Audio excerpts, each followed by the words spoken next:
नमस्कार। आजको सामुदायिक रेडियो हर्मी 105.4 मेगाहर्जमा आज हामी आजको कार्यक्रम विशेषमा उपस्थित भएका छौँ। जनताको रेडियो जनताको आवाज सामुदायिक रेडियो हर्मी 105.4 मेगाहर्जमा आज हामी चुनावी माहौललाई लिएर कार्यक्रम विशेषमा नेकपा माओवादी केन्द्रका वरिष्ठ उपाध्यक्ष, पूर्व उप प्रधानमन्त्री, परराष्ट्र मन्त्री, वाम एकताको एक सशक्त खम्बा आज तपाईहरुका सामु हामीले उपस्थित गराएका छौँ। उहाँ गोर्खाको क्षेत्र नम्बर 2 बाट प्रतिनिधि सभाका प्रत्यक्षतर्फका उम्मेदवार हुनुहुन्छ। स्पष्ट वक्ता, पार्टीका वरिष्ठ नेता, त्यागी नेता, हाम्रो गोर्खाको एउटा अभिभावकको रूपमा हामीले पाएका छौँ। वाम एकताको संयोजन समितिका सदस्य, यस क्षेत्र नम्बर 2 का हाम्रा उम्मेदवार नारायण काजी श्रेष्ठ आज तपाईहरुको सामु हाम्रो सामु उपस्थित हुनुभएको छ। उहाँलाई आजको यो कार्यक्रम विशेषमा सामुदायिक रेडियो हर्मीको कार्यक्रम विशेषमा हार्दिक स्वागत गर्दछौँ। धन्यवाद। चुनावी माहौल कस्तो चल्दैछ? चुनाव केही दिन मात्रै बाँकी छ, मोटामोटी 1 हप्ता र केही दिन बाँकी छ। त्यसैले चुनावको सरगर्मी बढेकै छ। जनताहरू उत्सुकतापूर्वक त्यो दिनको प्रतीक्षा गरिराखेका छन्। हामी जनतासँग सम्पर्क छलफल गरिराखेका छौँ। जनताको विचारहरू लिइराखेका छौँ, जनताको सुझावहरू लिइराखेका छौँ। जनतालाई चाहिँ यद्यपि गोर्खाका क्रान्तिकारी जनतालाई धेरै कुरा थाहा छ, किनभने उहाँहरू चेतनशील हुनुहुन्छ। तैपनि हामीले अहिले पछिल्लो कम्युनिस्ट गठबन्धन, हाम्रो वामपन्थी सरकारको सुनिश्चितता सहित अहिलेको चाहिँ वास्तविक हाम्रो उम्मेदवारीका बारेमा बुझाउँदै गइराखेका छौँ। योभन्दा अगाडि भएका संविधान सभाका चुनावमा हजुर अन्य जिल्लाबाट उठ्नुभयो। यो चोटि चाहिँ गोर्खा क्षेत्र नम्बर 2 आफ्नै क्षेत्रबाट उम्मेदवारी दिँदै हुनुहुन्छ। हजुरको यो क्षेत्रको उम्मेदवारी चाहिँ यसपालि किन? पहिलो कुरो त यो हाम्रो पार्टीले अहिले एउटा नीति नै बनाएको छ। यो शान्तिपूर्ण प्रतिस्पर्धाको क्रममा आइसकेपछि आफ्नो घर भएको जिल्ला, आफ्नो जन्मिएको जिल्लाहरूमा नै जनताको प्रत्यक्ष प्रतिनिधित्व गर्नु उपयुक्त हुन्छ भनेर त्यही निम्ति कमरेड प्रचण्ड, हाम्रो पार्टीको श्रद्धेय अध्यक्ष समेत चितवनबाट उम्मेदवारी दिँदै हुनुहुन्छ। त्यही नीतिको आधारमा मलाई पनि गोर्खा 2 बाट उठ्ने प्रस्तावित पार्टीले गरेको हो र कम्युनिस्ट गठबन्धनले मलाई उम्मेदवारी बनाएको हो। दोस्रो कुरा, अहिले मुख्य कुरा चाहिँ के हो भने हाम्रो गोर्खाले इतिहासमा अत्यन्तै महत्त्वपूर्ण ऐतिहासिक भूमिकाहरू खेलेको छ। गोर्खाले नै नेपालको एकीकरणमा अगुवाई गर्यो र आजको एकीकृत नेपाल चाहिँ निर्माण गर्न पहल गरेर नेपाली हुन पाएकोमा गर्व गर्ने ठाउँमा हामी छौँ। गोर्खाले नै निरङ्कुशतन्त्रको विरोधी आन्दोलनमा देश र जनताको पक्षमा सङ्घर्षको अगुवाई गर्यो, जनयुद्धको नेतृत्व गर्यो, जनआन्दोलनको प्रक्रियाको नेतृत्व गरेर अगुवाको भूमिका खेल्यो, महत्त्वपूर्ण भूमिका खेल्यो र हामीले लोकतन्त्र स्थापना गरेका छौँ। नेपालको आफ्नै मौलिकताको लोकतन्त्र स्थापना गरेका छौँ। अब हामी तेस्रो ऐतिहासिक चरणमा छौँ। नेपाललाई त्यो राजनीतिक परिवर्तनबाट नेपाली जनताको जीवनमै परिवर्तन गर्ने गरी हामीले सामाजिक आर्थिक रूपान्तरण गर्नुपर्छ, देशलाई समृद्धिको बाटोमा लैजानुपर्छ। त त्यो समृद्धिको प्रतिफल आम जनताले पाउनुपर्छ। त्यो समृद्धिशाली नेपाल, सामाजिक न्याययुक्त समृद्ध नेपाल बनाउने, समाजवादको आधार खडा गर्ने यो अहिलेको ऐतिहासिक कार्यभारको नि गोर्खाले नै नेतृत्व गर्नुपर्छ, गोर्खाले महत्त्वपूर्ण भूमिका खेल्नुपर्छ, गोर्खाले अगुवाई गर्नुपर्छ भनेर मैले उम्मेदवारी दिएको हुँ। त्यो अगुवाई गर्ने भनेको गोर्खालाई एउटा समृद्ध गोर्खा बनाउने हो र खुसी गोर्खालीको रूपमा अगाडि बढाउने हो। त्यही अभियान लिएर मेरो उम्मेदवारी मैले यहाँ दिएको छु। जस्तो समृद्धि र विकासको कुरा गर्नुभयो, गोर्खाका लागि हजुरले कस्तो एजेन्डा चाहिँ लिएर आउँदै हुनुहुन्छ त समृद्धि र विकासका? हाम्रो स्पष्ट दृष्टिकोण र विचार हामीले सार्वजनिक रूपमै लिपिबद्ध गरेर पनि प्रस्तुत गरिसकेका छौँ। गोर्खाको हाम्रो घोषणापत्र, प्रतिबद्धता पत्र हाम्रो छुट्टै छ त्यसमा। तर त्यसको मुख्य कुरा के हो भने गोर्खालाई हामी एकीकृत ढङ्गले विकास गर्छौँ र समाजवादको आधार निर्माण गर्ने दिशामा हामी जो गइरहेका छौँ राष्ट्रिय रूपमा गोर्खालाई नमुना विकास जिल्ला रूपमा हामी विकसित गर्नेछौँ, प्रस्तुत गर्नेछौँ। त्यसो गर्दाखेरि हामी अहिले जस्तो गोर्खा ऐतिहासिक दृष्टिकोणले, धार्मिक दृष्टिकोणले, प्राकृतिक सुन्दरताका दृष्टिकोणले, तिनै दृष्टिकोणले पर्यटनको राम्रो सम्भावना भएको जिल्ला हो। त्यस कारण त्योलाई हामीले समातेर त्यसको सम्भावनालाई पक्रेर गोर्खालाई अत्यन्तै महत्त्वपूर्ण पर्यटन केन्द्रको रूपमा विकसित गर्नेछौँ र गोर्खाका विभिन्न ठाउँहरूमा पर्यटन गन्तव्यको रूपमा हामीले चाहिँ पूर्वाधारको विकाससहित पर्यटनको सम्भावनालाई पक्रन हामीले पर्यटन विकासका प्रक्रियाहरू अगाडि बढाउनेछौँ। दोस्रो कुरा, हाम्रो गोर्खामा धेरै ठुला ठुला खेतीयोग्य टारहरू छन्, तर सिँचाइको अभावमा ती टारहरूमा राम्रोसँग उत्पादन हुन सकेको छैन। हामीले सिँचाइलाई व्यवहारमै जनताले आफ्नो जमिनमा पानी पुर्याउने गरी लागू गर्नेछौँ, सिँचाइ योजनाहरू अगाडि बढाउनेछौँ। त्यसले टारहरूमा सिँचाइ हुनेछ, कृषि उत्पादन बढ्नेछ। तर कृषि उत्पादनले गोर्खालाई खाद्यान्नमा पर्याप्त पुग्ने मात्रै गर्ने छैन, यसले देशलाई नै खाद्यान्नमा आत्मनिर्भर गराउन र चाहिँ योगदान पुर्याउनेछ। त्यसो त फेरि हामी नगदे बालीहरूको निर्माणको खेतीको दिशातिर पनि अगाडि बढाउनेछौँ। त्यसको साथसाथै उत्तरी क्षेत्रमा हाम्रो चाहिँ जडीबुटी उत्पादन हुने, जडीबुटी खेती हुने ठुलो सम्भावना छ। त्यस कारण त्यहाँ हामी वैज्ञानिक व्यवस्थित ढङ्गले जडीबुटी चाहिँ उत्पादनको प्रक्रिया अगाडि बढाउने र भइरहेको जडीबुटी र हामीले जडीबुटीको उत्पादनको प्रक्रिया तीव्र पारिसकेपछि त्यो क्रमसँगै हामी जडीबुटी प्रशोधन केन्द्रहरू स्थापना गर्ने दिशातिर जानेछौँ र आधारभूत चाहिँ आवश्यकताका संरचनाहरू हामी निर्माण गर्नेछौँ र त्यो पूर्वाधार निर्माणको प्रक्रियामा हाम्रा बाटोघाटोलाई महत्त्वपूर्ण सबै बाटाहरूलाई हामीले पिच गर्नेछौँ र यही 5 वर्षको अवधिमा सबै बाटोहरूलाई हामीले 12 महिना मोटर चल्ने स्तरको बाटोको रूपमा स्तरोन्नति गर्नेछौँ। साथसाथै हामीले गोर्खालाई एउटा विद्युतीकरणको प्रक्रियामा लैजानेछौँ। हरेक गोर्खालीको घरमा 24 घण्टा बत्ती बल्ने गरी हामी बिजुली चाहिँ सप्लाई गर्ने योजना क्रियान्वयन गरी छाड्नेछौँ र त्यसको निम्ति चाहे बुढीगण्डकी परियोजनालाई असफल पार्ने प्रयत्न होस्, त्यसलाई असफल पार्दै बुढीगण्डकी परियोजनालाई सफल पार्ने, अरू पनि साना जलविद्युत परियोजनाहरूलाई अगाडि बढाउने र गोर्खाको आम विद्युतीकरण गरेर राष्ट्रिय चाहिँ विद्युतीकरणको प्रक्रिया पनि महत्त्वपूर्ण योगदान पुर्याउने काम हामी गर्नेछौँ। त्यसको साथसाथै हामीले चाहिँ यहाँ गोर्खामा उद्योगको क्षेत्रमा पनि औद्योगिक क्षेत्र निर्माण गर्ने काम गर्दैछौँ। यही पालुङटारमा नै हामीले औद्योगिक क्षेत्र निर्माणको प्रक्रिया अगाडि बढाउनेछौँ भने पालुङटारलाई स्मार्ट सिटीको रूपमा अगाडि बढाउने काम भइरहेका छौँ। त्यसलाई हामीले चाहिँ छिट्टै मूर्तीकृत गर्नेछौँ भने उत्तरी भेग भच्चेकमा यही गोर्खा 2 नम्बर क्षेत्रमा अहिले नै स्मार्ट भिलेजको चाहिँ अध्ययनको प्रक्रिया अगाडि बढिसकेका छ र माथिल्लो भेगमा चाहिँ भच्चेकलाई चाहिँ एउटा विकसित केन्द्र हामी बनाउनेछौँ। त्यसै गरी हामीले अहिले चाहिँ के पनि सोचिराखेका छौँ भने यो चीनसँगको नाका खोलिसकेपछि त्यो उत्तर र दक्षिणको बिच गोर्खाली सम्पर्क मार्ग र व्यापारिक मार्गको महत्त्वपूर्ण भूमिका खेलेछ। यो सबै गर्दाखेरि गोर्खाको चाहिँ जनजीवन असाध्यै उन्नत हुनेछ, गोर्खा समृद्ध हुनेछ र इतिहासका 2टा कालखण्डमा गोर्खाले नमुना भूमिका खेले जस्तै अब समृद्ध नेपाल निर्माणको दिशातिर, समाजवादको आधार खडा गर्ने दिशातिर पनि गोर्खामा के भइरहेछ भने हेर्ने स्थिति हामी बनाउनेछौँ।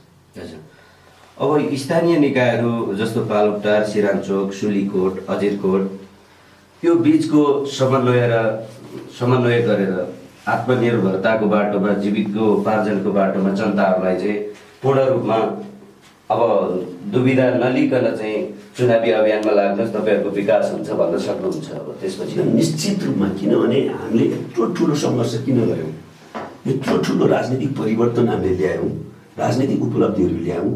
त्यो राजनीतिक परिवर्तन उपलब्धिको राजनीतिक अर्थमा महत्त्व त छँदैछ, हामीले केही अधिकार त पाइसकेका छौँ, तर त्यो अधिकारका निम्ति हामीले किन सङ्घर्ष गऱ्यौँ त भन्दाखेरि जनताको जीवनै परिवर्तन होस्, आफ्नो काखमा, आफ्नो पोल्टामा त्यो राजनीतिक परिवर्तनबाट आफूले भोग्न पाउने, आफूले चाख्न पाउने चाहिँ परिवर्तन होस्।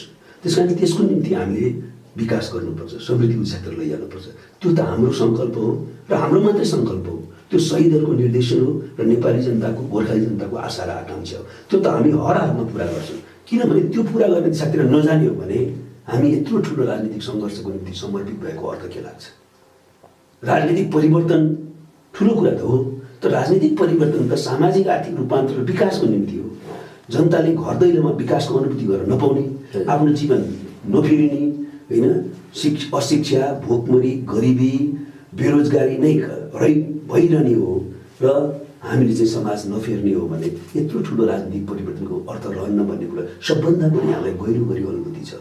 किनभने त्यसैका निम्ति हाम्रा शहीदहरूले बलिदान दिएका थिए, त्यसैका निम्ति हाम्रो बेपत्ता योद्धाहरूले आफूलाई समर्पित गरेका थिए, त्यसैको निम्ति घाइते योद्धाले लडेका थिए, त्यसैको निम्ति यत्रो गोर्खाली शहीद नेपाली क्रान्तिकारी श्रमजीवी जनताले यो सङ्घर्षमा साथ दिएका थिए। त्यस कारणले हामी त्यसमा प्रतिबद्ध छौँ, हामी ढुक्का साथ भन्न सक्छौँ, हामी त्यसैका निम्ति मात्र हौँ। अब त्यस कारणले त्यो विकासको आवश्यकता, समृद्धिको आवश्यकता र त्यो विकास र समृद्धि पनि नयाँ खाले विकास र समृद्धि, त्यो विकास केही ठुला सहरहरूमा मात्रै झिलिमिली गर्ने खालको विकास होइन, त्यो विकास गाउँ नगरका कुना खन्द्रमा विकास पुगोस्। हामीलाई त्यस्तो विकास चाहिएको छ। किनभने विकास चाहिँ गाउँले जनताले, श्रमजीवी जनताले, सहरको पनि मजदुरवर्गले होइन, केही ठुला बडाले मात्रै प्राप्त गर्ने विकास हेरेर जनताले विकास भोग्न पाउँदैन। हामी नयाँ विकास चाहन्छौँ, देशका सबै कुनामा, सबै गाउँ बस्तीहरूमा विकास पुगोस्। अर्को त्यस्तो विकास जो चाहिँ गरिबलाई झन् गरिब बनाउँछ, धनीलाई मात्रै धनी बनाउँछ, त्यस्तो विकास होइन। हामी गरिबलाई पनि धनी बनाउन चाहन्छौँ, धनीहरूले पनि यो विकासको लाभ लिन सकोस्, तर धनी र गरिबको बिचको खाडल खोल्नुहोस्, गरिबलाई धनी बनाएर उनीहरूको जीवनस्तर सबैको विकास गर्न सकियोस्। त नयाँ ढाँचाको विकास गर्ने प्रक्रियामा हामी सिङ्गो देशलाई अगाडि बढाउँछौँ र गोर्खालाई पनि त्यसको नमुना जिल्लाको पनि विकसित गर्छौँ। यसमा ढुक्क भन्न सकिन्छ। जस्तो यति भन्दै गर्दा हजुरले यो विकासका एजेन्डाहरू प्रस्तुत गर्दै गर्दा गोर्खाली जनतामा हजुरको जुन चुनावी क्षेत्रमा अहिले माहौल बढ्दै जाँदाखेरि जनताहरूको कहीँ चाहिँ आवाज सुन्न सकिन्छ, कम उपस्थित हुने नेताको रूपमा हजुरलाई लिने नि गरेको आवाज सुन्न सकिन्छ कि हजुर यो जिल्लामा चाहिँ आउने जाने क्रम हिजो उप प्रधानमन्त्री हुँदा, परराष्ट्र मन्त्री हुँदादेखिको अहिलेको हालसम्म कि आउने जाने क्रम नभएको हो र जनताहरूले हजुरसँग समन्वय गर्न नपाएको कारणले त्यो भनेको हो कि के हो यो हजुरको उपस्थिति न्यून हो? म आइ त राखेकै छु, तर कुन जिम्मेवारी हुन्छ त्यसले गर्दाखेरि आउँदा आउँदै पनि जनताले चाहिँ प्रत्यक्ष त्यसबाट लाभ लिन पाउने कि नपाउने भन्ने हुँदो रहेछ। जस्तो मलाई पार्टीले चाहिँ सरकारमा रहँदा पनि परराष्ट्रको जिम्मेवारी दियो, विदेश नीति सञ्चालन गर्नु पर्यो। त्यो क्षेत्रमा मेरो काम सबै देशभक्त नेपालीहरूले सधैँ स्मरण गर्ने गरी आफ्नो दिल दिमागमा राखेका छन्। त्यो चाहिँ राष्ट्रिय महत्त्वको काम थियो। आफ्नो देशको सार्वभौमिकता बचाउने, स्वतन्त्रता बचाउने, अरूसँग कूटनीतिक सम्बन्ध राम्रो राख्ने, होइन, र चाहिँ नेपालको आन्तरिक मामिला कसैले हस्तक्षेप गर्न नदिने, विदेशीहरूसँग मैत्रीपूर्ण सम्बन्ध विकास गर्ने, त्यसले सिङ्गो राष्ट्रलाई अन्ततः लाभ गर्छ। तर तत्कालै चाहिँ जनताले अब सरकारबाट परराष्ट्र मन्त्री भएर के दियो भनेर भन्दाखेरि विकास मन्त्री भएर गरे जस्तो हुँदैन। अर्को कुरा सरकारमा रहँदाखेरि पहिले फेरि केही गरिन विकासको दृष्टिकोणले भन्ने कुरा पनि सत्य होइन। हामी सबैले सल्लाह गरेर नै गरेको हो। यो गोर्खामा जे भयो अहिलेसम्म हाम्रो पार्टीले, गोर्खा जिल्ला पार्टीले र हामी नेतृत्वमा भएका साथीहरूले सल्लाह गरेर नै यो गरेका हौँ। तेस्रो कुरा त के भने निश्चित रूपमा म प्रत्यक्ष रूपमा यहाँ प्रत्यक्षको उम्मेदवार भएर निर्वाचित हुने स्थिति त्यो अनुकूलता बनेन। त्यसको निम्ति चाहिँ म जिम्मेवार होइन। यहाँ हाम्रो पार्टीमा नै नेतृत्वमा रहेका साथीहरूले सङ्कीर्ण दृष्टिकोणले कारणले गर्दाखेरि मलाई त्यस प्रकारले गोर्खाको जनताबाट प्रत्यक्ष निर्वाचित हुने अवसरबाट वञ्चित गर्ने सम्पूर्ण प्रयत्नहरू पनि गर्नुभयो होइन। अब त्यस कारणले पनि गोर्खाली जनताले त्यस्तो अनुभूति गर्नु परेको त्यसमा मलाई दुःख छ। तर म सधैँ गोर्खाली जनतासँग सम्पर्कमा रहनेछु। हिजोभन्दा त्यो निश्चित रूपमा प्रत्यक्ष रूपमा निर्वाचित भएपछि बढ्नेछ। म निश्चित समयमा म गोर्खामा आइ नै रहेछु। गोर्खाली जनताको अन्तर्क्रियामा, सम्पर्कमा, सल्लाह गरेर काम गर्न आइ नै राखेको छु। यसमा चाहिँ मेरो स्वभाव र प्रवृत्तिले पनि सबैलाई प्रश्न पारेको सकेको छ। म जे बोल्छु त्यही गर्छु, जे गर्न सकिन्छ त्यही बोल्छु। त्यस कारण म निरन्तर जनताको सम्पर्कमा, गोर्खाली जनताको सम्पर्कमा रहनेछु र मलाई यहाँ हिजो अझ बढी आउने स्थिति चाहिँ प्रत्यक्ष निर्वाचित हुने स्थितिबाट म बाहिरिनु परेको कारणले पनि हो भन्ने कुरा गोर्खाली जनतालाई राम्ररी थाहा छ। पार्टीले जता निर्देश गरे हजुर उतै लाग्नु पर्यो निश्चित रूपमा। अब त्यसो भए अब गोर्खाका जुन जनताहरू, हजुरका अहिलेको मतदाताहरू, उहाँहरूले चाहिँ डाइरेक्ट चाहिँ तपाईँसँग समन्वय गरेर यहाँको विकासको बारेमा सम्पर्क गरेर अघि बढ्न सक्छन्। अब चाहिँ निश्चित रूपमा मैले त्यहाँ दुईवटा योजना बनाएको छु। एउटा त म निश्चित अवधिमा, निश्चित समयभित्र जिल्लाका सबै ठाउँहरूमा आउनेछु। हजुर, आफ्नो निर्वाचन क्षेत्रमा त झन् आउने नै छु। त्यहाँ हामी प्रत्यक्ष सम्पर्क गरेर काम गर्नेछौँ। हाम्रा जनप्रतिनिधिहरू, स्थानीय जनप्रतिनिधिहरू, यहाँ विभिन्न पार्टीका साथीहरू, यहाँको चाहिँ बुद्धिजीवी र समाजसेवीहरू, यहाँका विभिन्न आमा समूह, युवा क्लबहरू सबैसँग सल्लाह गरेर यहाँको विकासका आवश्यकताहरू के हुन्, त्यो विकासको आवश्यकताहरूमध्ये पनि पहिलो आवश्यकता के हो, प्राथमिक आवश्यकता के हो, त्यसलाई सूचीकृत गरेर प्राथमिकता निर्धारण गरेर हामी विकास निर्माणका कामहरू अगाडि बढाउँदैछौँ। त्यस्तै सामाजिक आवश्यकताहरू पनि हुन सक्छन्। त्यो सामाजिक आवश्यकताहरूलाई सम्बोधन गरेर के गर्नुपर्छ सल्लाह गरेर गरिनेछ। त्यस्तै चाहिँ व्यक्तिगत आवश्यकताको हकमा पनि चाहिँ हामीले कहीँ अन्यायमा परेको छ, कहीँ थिचोमिचोमा परेको छ, कहीँ चाहिँ नियमपूर्वक हुने काम पनि भइरहेका छैन, तर व्यक्तिहरू पीडित भइरहेका छ भने त्यसमा जनप्रतिनिधिको हिसाबले, नेताको हिसाबले गर्नुपर्ने त्यस्ता कामहरूको बारेमा पनि म सहयोगी हुनेछु। त्यसको निम्ति जनतासँग प्रत्यक्ष सम्पर्कमा हुनेछु। अर्कोतिर चाहिँ हामी राष्ट्रिय नेतृत्वको जिम्मेवारी पुरा गर्नु परेको कारणले जनताले चाहे जस्तो छिटो चाहिँ आउन नसकिएला। त्यस्तो अवस्थामा पनि हामी कहिले आउँछौँ भनेर जनताले आफ्नो आवश्यकता निम्ति पर्खेर बसिरहनु पर्दैन। हामीलाई सम्पर्क गर्न हाम्रो ढोका खुला रहनेछ। फोन सम्पर्क गर्न सक्नुहुन्छ, कुरा गर्न सक्नुहुन्छ, त्यसपछि चाहिँ भेटघाट गर्न आउन सक्नुहुन्छ, भेट्न सक्नुहुन्छ, आफ्नो कुरा राख्न सक्नुहुन्छ र त्यसको निम्ति म सधैँ तयार छु। यो कुरा पनि सबै गोर्खाली जनता र 2 नम्बरको क्षेत्रको जनतालाई विशेष ढङ्गले म निवेदन गर्न चाहन्छु। जस्तो विकास निर्माणको क्रममा रेडबुकमा नि परेको थियो, पन्थडी कटहरे हर्मी हुँदै चाहिँ अलकाटार, लमजुङको अलकाटारसम्म जाने बाटो रेडबुकमा नि पहिला परेको थियो। अबको यस्तै एजेन्डाहरूभित्र यो चाहिँ रेडबुकमा परिसकेको बाटोलाई कहिले सम्पन्न गर्न सकिएला, कसरी अगाडि लैजान सकिएला भन्ने चाहिँ एउटा केही सोच हजुरको कसरी अघि बढ्ला? होइन, अब एउटा कुरो त सबै जनताले, गोर्खाली जनताले पनि बुझिसकेका छ कि पुसमा नेपालमा नयाँ राजनीतिक परिदृश्य देखा पर्दैछ। त्यो भनेको इतिहासमा पहिलोपटक कम्युनिस्टहरूको बहुमतको एकलौटी सरकार बन्दैछ। त्यस पछाडि हामी राष्ट्रिय रूपमा नै विकास अभियानलाई तीव्र रूपमा अगाडि बढाउनेछौँ र एकातिर हामी चाहिँ विकास निर्माणको प्रक्रिया अगाडि बढाउनेछौँ भने अर्को सामाजिक सुरक्षा कार्यक्रमलाई पनि प्रभावकारी ढङ्गले चाहिँ अगाडि बढाउँछौँ। जस्तो भने उदाहरणको लागि वृद्ध भत्ता नै प्रत्येक महिना हाम्रो सरकार बनेपछि हामी प्रत्येकलाई चाहिँ 5,000 रुपियाँ मासिक दिनेछौँ। बढाउने योजना छ, त्यो त हामीले सार्वजनिक गरिसकेका छौँ। अरूले त जे भन्दै पनि हुन्छ, हामी त सरकार बनाउने गठबन्धन हो। त्यस कारणले गर्दा त्यसले त बोलेको कुरा त लागू गर्नुपर्छ। लागू गर्नलाई बोलेका छौँ हामीले कि प्रत्येक महिना 5,000 वृद्ध भत्ता दिइनेछ उसमा हाम्रो सरकार बनेपछि। त्यसै गरेर सामाजिक सुरक्षा अरू क्षेत्रमा पनि हामी गरेको छौँ। विकास निर्माणको हकमा पहिला सूचीकृत भइसकेकाहरूलाई त झन् हामी सजिलै अगाडि बढाइहाल्छौँ। केन्द्र सरकार, प्रदेश सरकार र स्थानीय सरकारको समन्वयमा हामी त्यसलाई तीव्र रूपमा अगाडि बढाउनेछौँ भने जो पर्या छैन तर हाम्रो आवश्यकता, त्यो आवश्यकतालाई पुरा गर्ने कुरा पनि हामी दृढतापूर्वक अगाडि बढ्नेछौँ। त्यसमा कुनै पनि दुविधा नराख्न, के होला भन्ने चाहिँ चिन्ता नलिन म सबै जिल्लावासी, निर्वाचन क्षेत्रवासी, विकास प्रेमी जनसमुदायलाई विशेष आह्वान गर्न चाहन्छु। जस्तो वाम एकताको कुरो, बहुमतको सरकार भनिरहँदा बहुमतको सरकार वाम एकताले ल्याउँछ भनेर यत्रो विश्वास दिलाइरहँदा वाम एकता सफल हुन्छ भन्ने चाहिँ जनतालाई कसरी विश्वास दिलाउने? अब त्यो बारेमा कुनै दुविधा छैन। पहिलो कुरो त हामी 2 पार्टीहरू, नेकपा माओवादी केन्द्र र नेकपा एमाले पार्टी एकता संयोजन समिति गठन गरेर पार्टी एकता गर्छौँ भनेर घोषणा गरिसकेका छौँ। अहिले चाहिँ निर्वाचन नजिकै आइसकेको सन्दर्भमा निर्वाचन अगाडि पार्टी एकता गर्न र एकीकृत पार्टी घोषणा गर्न केही प्राविधिक कामहरूको लागि समय लाग्यो, त्यस कारण अहिले गर्न सकिएन। तर निर्वाचन सकिएपछि हामी त्यो काम पुरा गर्नेछौँ र सबैले सुन्नुहोस्, म दृढतापूर्वक भन्न चाहन्छु कि केही समयभित्रै नेपालमा नेकपा एमाले भन्ने छुट्टै पार्टी, नेकपा माओवादी केन्द्र भन्ने छुट्टै पार्टी रहने छैन। सारा नेपाली कम्युनिस्ट जनताले आफ्नो पार्टी एउटै पाउनेछन्, एकीकृत नेपाल कम्युनिस्ट पार्टी। त्यसमा दुःख भए हुन्छ र अहिले हामीले चाहिँ निर्वाचनको लागि कम्युनिस्ट गठबन्धन, वाम गठबन्धन गरेर अगाडि बढ्ने निर्णय गर्दा पनि यो असफल हुन्छ, सिटमै मारामार हुन्छ भन्ने धेरै थिए। हामीले शानदार ढङ्गले त्यो सफल बनायौँ र यो निर्वाचनबाट बहुमतको सरकार बन्ने कुरा दुनियाँलाई थाहा भइसकेको छ। त्यसकारण यसमा पनि कुनै शङ्का नलिन र अत्यधिक बहुमत कसरी बनाउने, 2/3 कसरी बनाउने, त्यसमा मात्रै न्यायप्रेमी, श्रमजीवी, क्रान्तिकारी जनताले अझ बढी मेहनत गर्नुपर्ने आवश्यकता छ।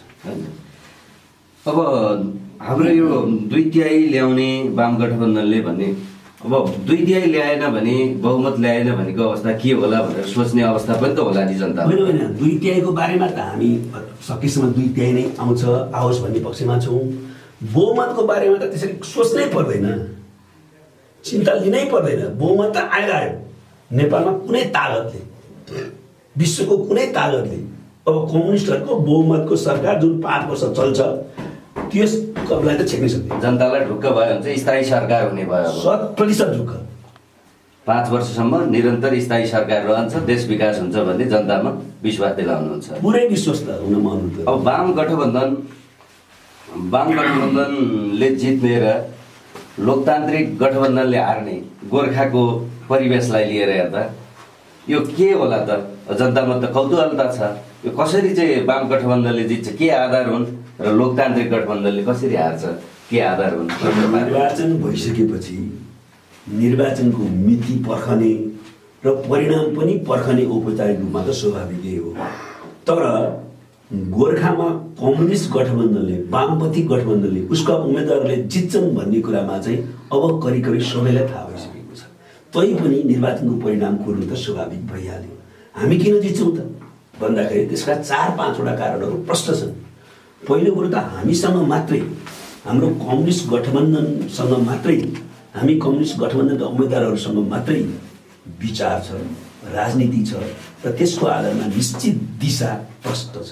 हामी भन्दैछौँ राष्ट्रिय स्वाधीनताको रक्षा गर्ने, संविधानको कार्यान्वयन गर्ने र त्यसलाई आवश्यकताअनुसार परिमार्जन र विकास गर्ने, संविधान क्रियान्वयन गरेर नै शान्तिपूर्ण प्रतिस्पर्धा मार्फत बहुमतको सरकार बनाउने, त्यो सरकारद्वारा विकास र समृद्धिको यात्रालाई तीव्र बनाउने, विकसित र समृद्ध नेपाल बनाउने, त्यो विकास र समृद्धिको प्रतिफल आम जनताले प्राप्त गरोस् भन्नको लागि सामाजिक न्यायसहितको समृद्धि हासिल गर्ने र समाजवादको आधार गठन गर्ने।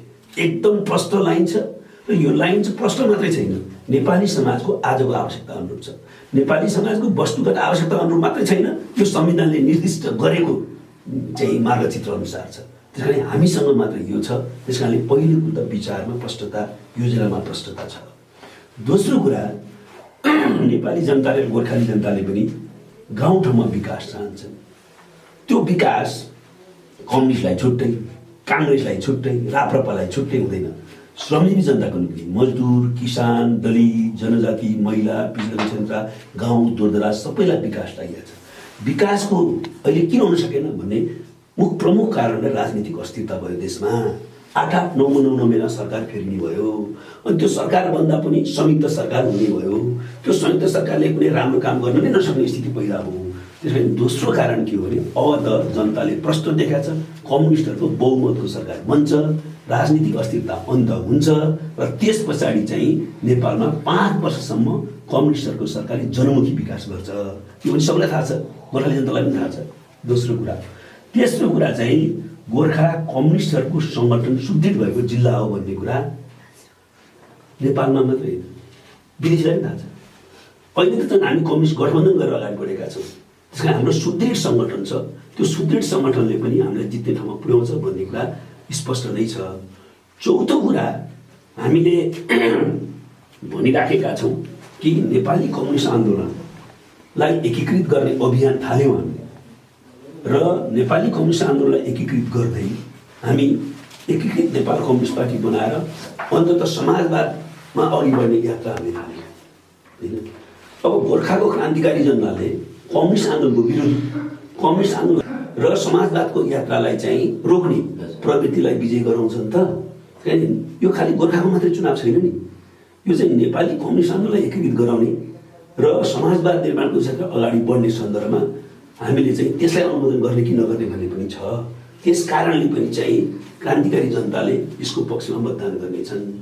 जहाँसम्म नेपाली काङ्ग्रेसको साथीहरू छ, नेपाली काङ्ग्रेसको साथीहरूले पनि गोर्खाको 2 नम्बर निर्वाचन क्षेत्र प्रतिनिधि सभाको हकमा र अरू जहाँ उहाँहरूको उम्मेदवारी छैन अहिले त्यहाँ चाहिँ हामीलाई नै समर्थन गर्ने आधार छ। उहाँले त वक्तव्य दिइसक्नुभयो कि पार्टी केन्द्रले जो गठबन्धन बनाएर जुन उम्मेदवारलाई समर्थन गर्ने निर्णय गर्यो त्यो चाहिँ ठिक छैन, हामीले विवेक प्रयोग गर्नुपर्छ भनेर त जिल्लाका स्थापित नेताहरूले संयुक्त वक्तव्य नै जारी गरिसक्नुभयो। त्यसकारण उहाँहरूभित्र पनि लोकतन्त्रको निधि त्याग गरेका, बलिदान गरेका, जेल खाएका, नेल खाएका, भोगेका थुप्रो साथीहरू हुनुहुन्छ। हामीसँग उहाँहरूसँग वैचारिक मतभेद छ। त्यो वैचारिक मतभेद आधारमा हामी स्वस्थ लोकतान्त्रिक प्रतिस्पर्धा गरौँला।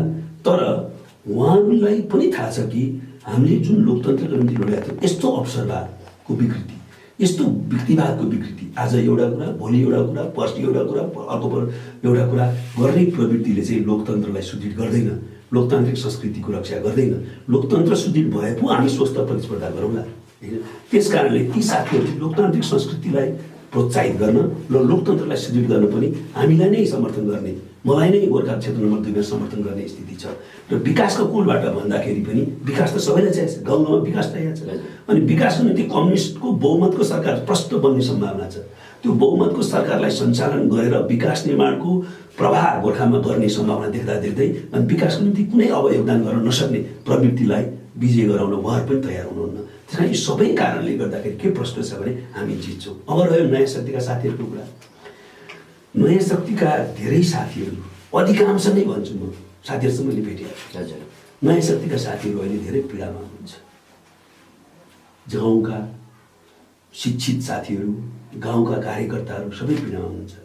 एउटा सन्दर्भमा पार्टीभित्र अन्तरसङ्घर्ष हुँदाखेरि चाहिँ विविध कारणले लागिहाल्यो। त्यसो गर्दाखेरि पार्टी फुट्दा पनि त्यस्तै के होला, कम्युनिस्ट पार्टी बनाउने भने होला, धेरै कुरा नबुझिकन गइहाल्नु। विकास र समृद्धिको नारायण हो कि त भन्ने पर्यो उहाँहरूलाई होइन।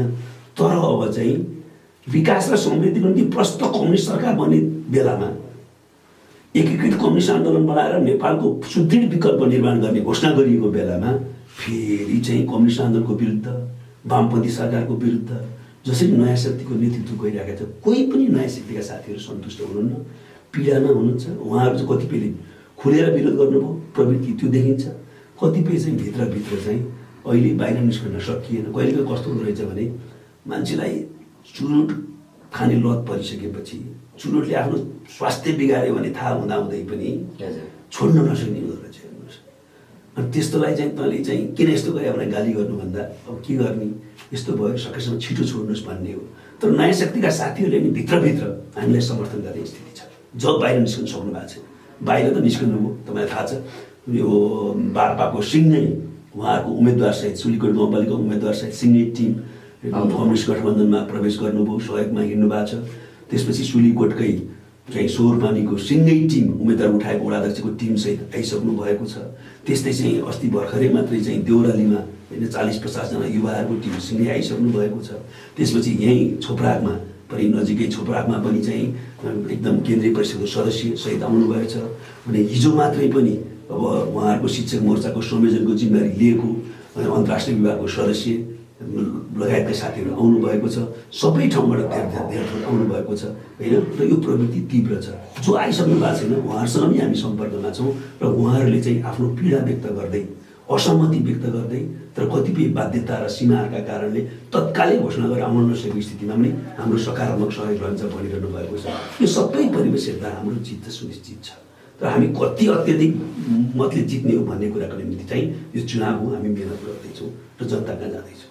जस्तो हिजो भर्खरै पालुङटार, भचेक यता 1 नम्बर क्षेत्रमा पनि चुनावी कार्यक्रमहरू, सभाहरू भए, जहाँ पार्टीको अध्यक्ष, नेकपा एमालेका अध्यक्ष र नेपाल कम्युनिस्ट पार्टी केन्द्रका अध्यक्ष, माओवादी केन्द्रका अध्यक्षले उपस्थित हुनुभयो। त्यत्रो जनसागर उराल्नुभयो। त्यो जनसागरले के बोलिरहेको थियो, हजुरलाई के लागिरह्यो, हजुरहरूले जुन जनसागर देखिरहँदा अबको निश्चित जितको छेउमा छौँ जस्तो लाग्यो कि वा चाहिँ यी जनताहरूको विकासका लागि यी जनताहरू आतुर रहेछन् भन्ने लाग्यो कि कसरी बुझ्नुभयो हिजोको अवस्था? यो जनसागरले अब के परिणाम ल्याउला जस्तो लाग्यो? अब जनताको जुन खालको उत्साहपूर्ण व्यापक सहभागिता तपाईँले भने जस्तो जनसागर कार्यक्रममा देखा पर्यो, त्यसप्रति म हार्दिक अभिनन्दन र सम्मान व्यक्त गर्न चाहन्छु। त्यो पनि जिल्लाभरिको सबै शक्ति, अझ कतिपय शक्तिहरूले चाहिँ गर्ने गरे जस्तो आफ्नो चाहिँ ठाउँमा जनताले समर्थन नगरिसकेपछि बाहिरबाट ल्याएर सभा गर्ने स्थिति हाम्रो होइन भन्ने कुरा यहाँ प्रश्न भयो। किन प्रश्न भयो त भन्दाखेरि हामी त आफ्नै जिल्लामा 4 ठाउँमा गऱ्यौँ, 4वटा प्रदेशमा, प्रदेश सभामा। त्यस कारणले त्यो जनता यहाँको स्थानीय जनता थिए र उनीहरूले अपार सहभागिता प्रदर्शन गरे। त्यसले के गर्छ भने गोर्खाको विकासको निम्ति पनि र गोर्खाको चाहिँ अहिलेसम्मको ऐतिहासिक भूमिकालाई निरन्तरता दिने, तेस्रो चरणमा आउँदाखेरि निरन्तरता दिने भूमिकाको निम्ति पनि कम्युनिस्ट गठबन्धनमा अर्को विकल्प छैन, हाम्रो उम्मेदवारीभन्दा अर्को विकल्प छैन भनेर जनताले पुष्टि गरे। त्यसकारणले यो जनताको अपार समर्थन र यो सहभागिताले हाम्रो विजयलाई झन् बढी सुनिश्चित बनाएको छ। उहाँहरूलाई म फेरि एकचोटि अभिवादन र अभिनन्दन गर्न चाहन्छु। हामी अन्तिम चरणमा छौँ आजको यो कार्यक्रम विशेषमा। जस्तो हजुरकै निर्वाचन क्षेत्रमा धेरै मुस्लिम समुदाय, दलित समुदायहरू छन् जसको जीविकोपार्जनका लागि दैनिकी चलिरहेको छ र उनीहरूको स्तर उन्नति हुन नसकेर धेरै युवाहरू खाडी मुलुकतिर नि जानुभएको छ।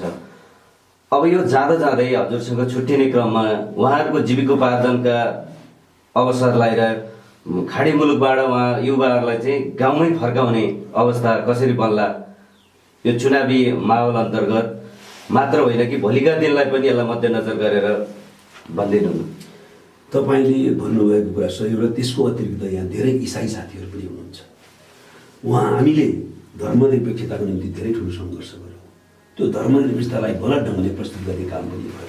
धर्मनिरपेक्षता भनेको धर्म भन्ने कुरा सबैको व्यक्तिगत आस्थाको कुरा हो, त्यसको सम्मान गर्नुपर्छ र त्यसलाई सुनिश्चित गर्नुपर्छ भन्ने मान्यता हामीले ल्याएर संविधानमा त्यो राख्यौँ पनि।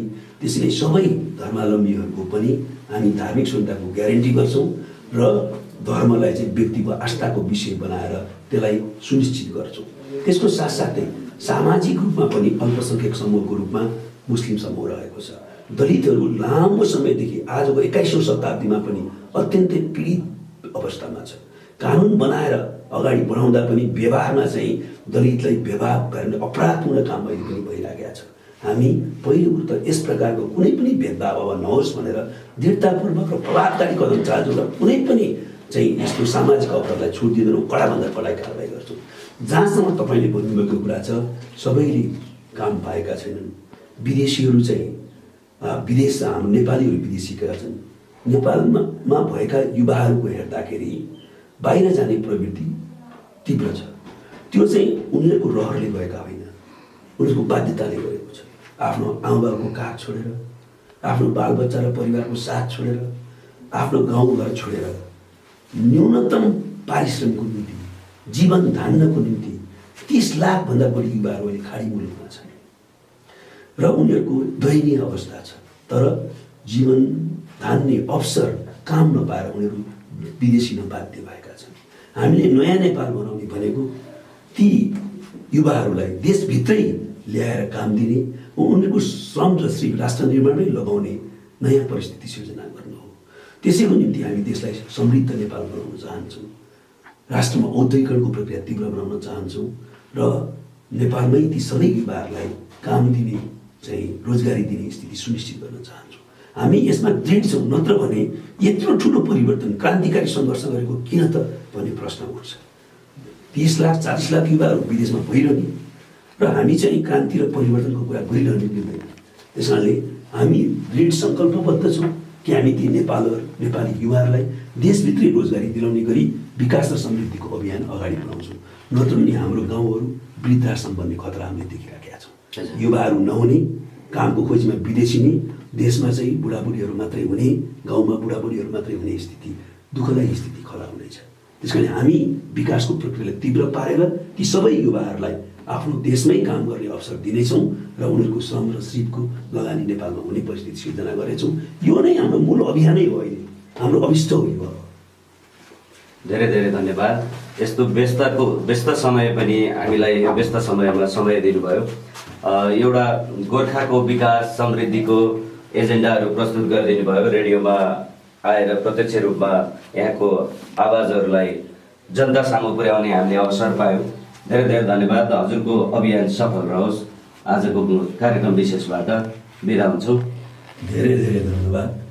र तपाईँ यो एफएमका साथी परिवारलाई, एफएमका साथीहरूलाई र यो कार्यक्रम सुन्ने सबै जनतालाई म फेरि एकपल्ट अभिवादन गर्दै धन्यवाद दिन चाहन्छु। धन्यवाद। सामुदायिक रेडियो हर्मी 105.4 मेगाहर्ट्जमा हामी कार्यक्रम विशेषमा चुनावी अभियान गोर्खा क्षेत्र नम्बर दुईको तर्फबाट प्रतिनिधि सभाका उम्मेदवार वरिष्ठ नेता नेकपा माओवादीका वरिष्ठ नेता कमरेड नारायण काजी श्रेष्ठसँग आजको कार्यक्रम विशेषमा हामीले गोर्खाका एजेन्डा, गोर्खाका विकासहरू, समृद्धिका विकासहरूका बारेमा कुराकानी गर्ने मौका पायौँ। यसरी नै अर्को आजको कार्यक्रम विशेष अर्को सेसनमा हामी उपस्थित हुनेछौँ भन्दै आजको कार्यक्रम सञ्चालकको रूपमा कार्यक्रम विशेषबाट म सुमन बैरागी बिदा हुन्छु। सम्पूर्ण श्रोताहरूमा आजको दिन शुभ रहोस्। धन्यवाद।